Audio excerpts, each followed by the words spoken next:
I'm 72. My kids said this and I'm gone forever. They didn't say it all at once.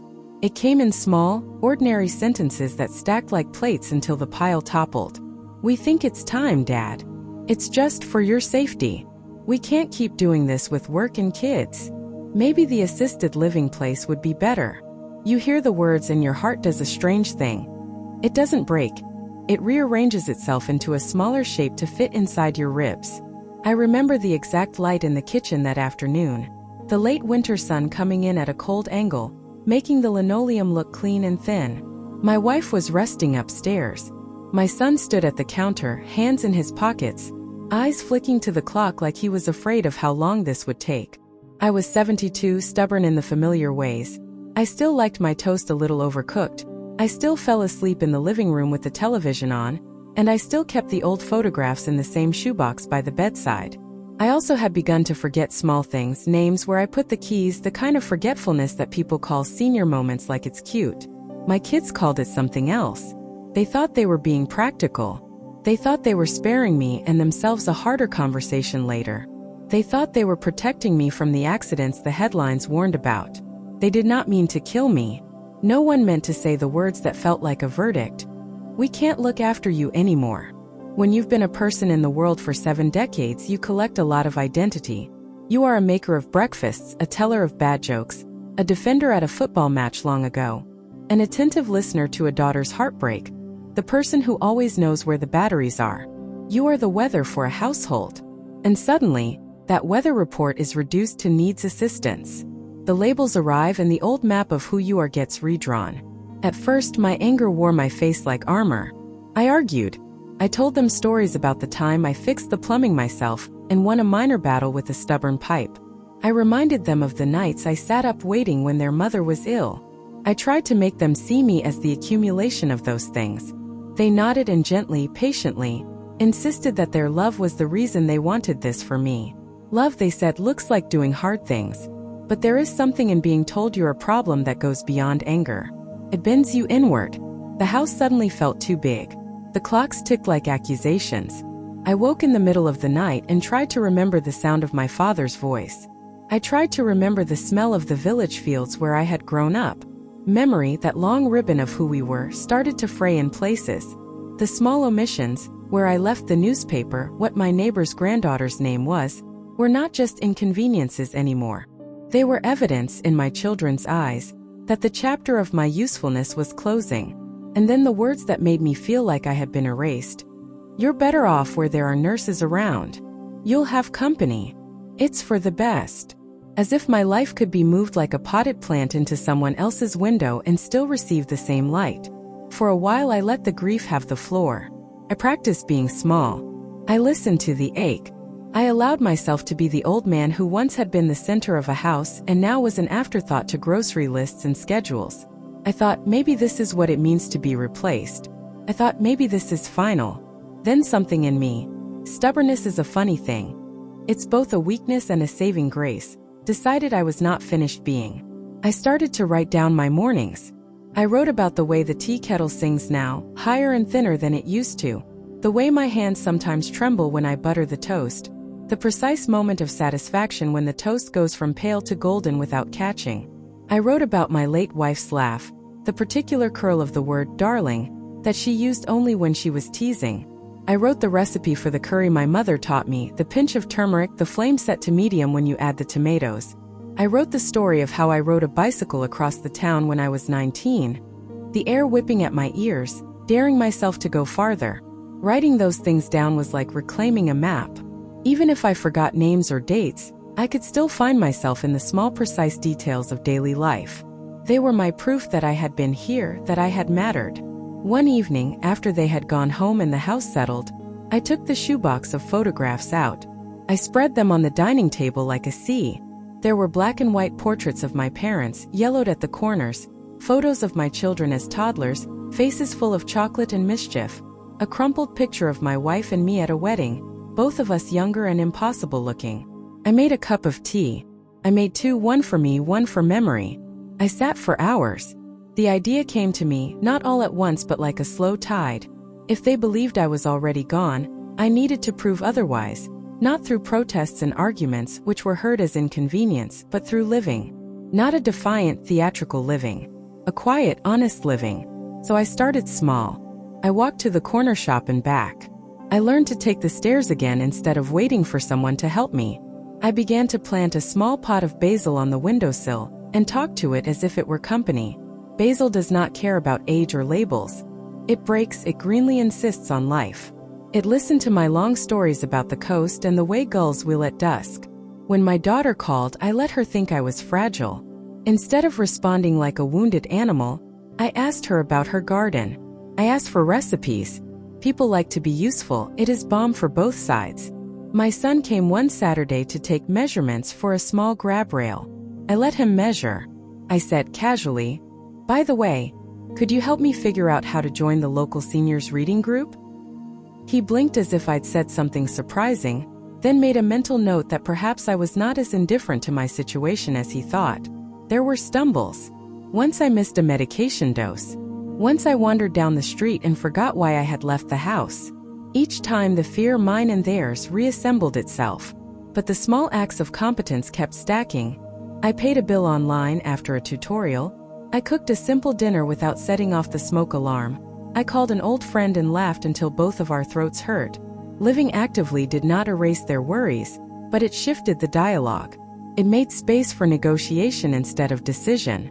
My children saw that being 72 did not mean being finished. It meant being different, with needs and stories that still mattered. I don't pretend that every elder's situation is the same. Some people need full-time care. Some families do not have the resources to provide it. My story is not a blueprint, but there are truths I discovered that might help anyone who feels the invisible weight of being done. First, don't be afraid to remind people who you are through the things you do. We often think our identity is housed in the big things, careers, titles, but most of who we are lives in small acts. How we make tea, how we tell a joke, the songs we hum when we fold laundry. Share those things. Record them. Write them down. Leave a trail. Second, negotiate. Family conversations become easier when they're practical. If safety is the concern, invite options. Offer to have an assessment. Suggest a trial period with a home care worker. Propose a schedule where relatives rotate visits. When you make solutions collaborative instead of oppositional, you turn your problem into we're a team. Third, build a community that isn't just blood. Join a class. Go to the library reading hour. Start a small club of neighbors who like the same music as you. When I joined the reading group at the community center, at first to prove a point, I found laughter that had nothing to do with parenthood and everything to do with being alive. Fourth, be honest about the hard things. Admit your fears, but also say what you want. The most difficult conversation I had with my children was not about me moving somewhere. It was about how I wanted to spend what remained. If I need more help, I told them, I want dignity, not pity. I want shots of joy, not lectures about calorie counts. Take my hand, not my independence. They listened because I asked with clarity. Clarity is a powerful tool. It makes the abstract concrete. It gives people a thing to hold. There were moments of reconciliation that surprised me. My daughter started bringing over the photos I loved. She would sit and we'd talk about the faces. My son learned to fix the kettle. He called it a tribute. Once, after a mishap where I'd misplaced my glasses, my eldest called at midnight in a panic. I found them in the freezer, where else? And when I finally answered the phone, we both laughed so hard I could hear the stress drain out of him. That laugh was medicine for both of us. I want to tell you too about letting go. Letting go is not surrender. It is a form of liberation. When I stopped insisting on being the household's weather, I found I could be the warm corner. I could tell the same story twice and not apologize. I could fall asleep during the film and wake up smiling without guilt. I could enjoy the small pleasures, a steaming cup of tea, the sound of rain on the window, the particular way light slices through the blinds at 4:13 in the afternoon. Those things, small and ordinary, are everything. There is also grief. Let's not pretend there isn't. It is honest and sharp. Sometimes my mind goes to the unasked for possibilities, the arguments I never had with my father, the things I might have said differently to my wife when she was alive. Grief is the price of love. You cannot keep both. But grief also colors the present.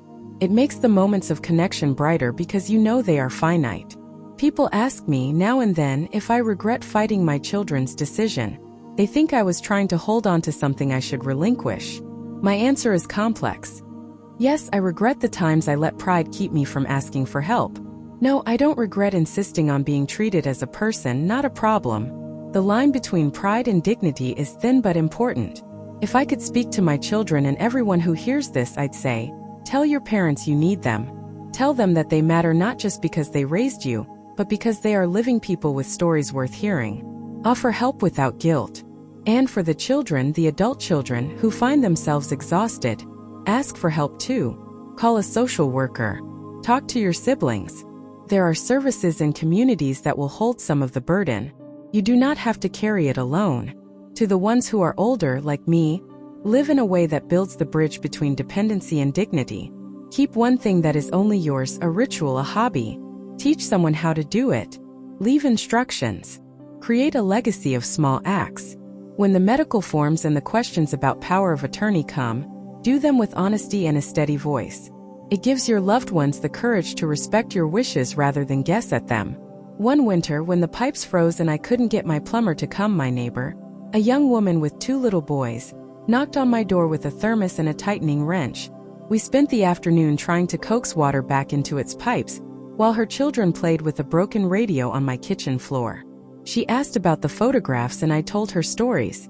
At the end of the day, when the heater hummed again and the house thawed, she hugged me like I was exactly who I had always been. A person worthy of care. Sometimes, help comes in unexpected packages.